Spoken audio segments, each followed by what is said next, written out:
Pourquoi le thérapeute utilise autant de gestes pendant l'examen et pendant le traitement? Oui, parce qu'on travaille avec nos mains.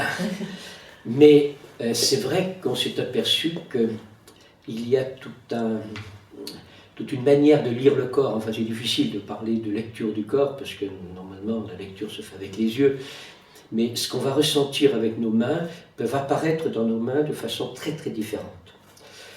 Je parlais des mécanismes de protection en disant que quand un organisme ne peut pas se libérer de quelque chose, il peut l'enfermer, il peut se protéger, le mettre de côté, etc. etc.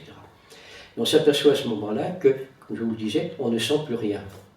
On ne sent plus rien en fonction du type de palpation que l'on fait. Si effectivement on rapproche nos mains, on ne sentira plus rien. Mais si sur la structure douloureuse, on écarte nos mains, à ce moment-là, on s'aperçoit qu'on ne peut pas écarter nos mains. Et donc, la protection, on sait la lire, on sait la retrouver, à condition de faire des gestes différents. Si on fait toujours le même geste, à un moment, on est limité. Et c'est ça qui est aussi le plus surprenant, et qui dérange un petit peu, je dirais, nos collègues thérapeutes, qu'ils soient pratiqueurs ou qu'ils soient physiothérapeutes ou ostéopathes, médecins, c'est que pour eux, normalement, en posant les mains, on sent toujours la même chose. Parce qu'ils n'ont pas cette dimension de dynamique de la position des mains.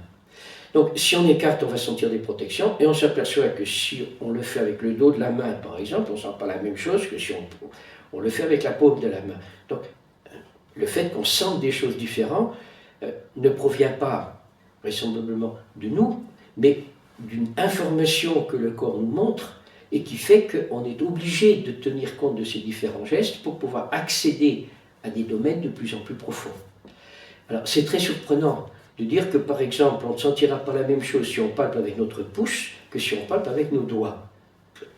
C'est incompréhensible à quelqu'un qui nous dit que ce sont les mêmes facteurs tactiles partout.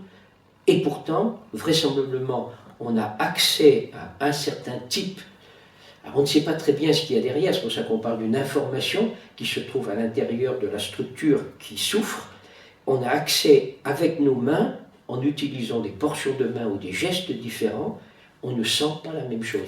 Et c'est ce décryptage qu'on a essayé de faire et qui débouche sur des hypothèses de travail qui se vérifient plus ou moins et qui nous permettent justement de pouvoir accéder à ces différents plans et ces différents niveaux pour essayer d'aller le plus loin possible dans la recherche de l'origine ou de l'histoire, puisqu'il n'y a pas qu'une origine, il y a aussi une histoire que le corps a mis entre-temps et a fait entre-temps, parce qu'il n'est pas resté inactif, pour essayer de comprendre à la fois ce qui est la lésion primaire et comment le corps a essayé de gérer cette lésion primaire pour vivre le mieux possible, dans les meilleures conditions possibles, malgré son problème.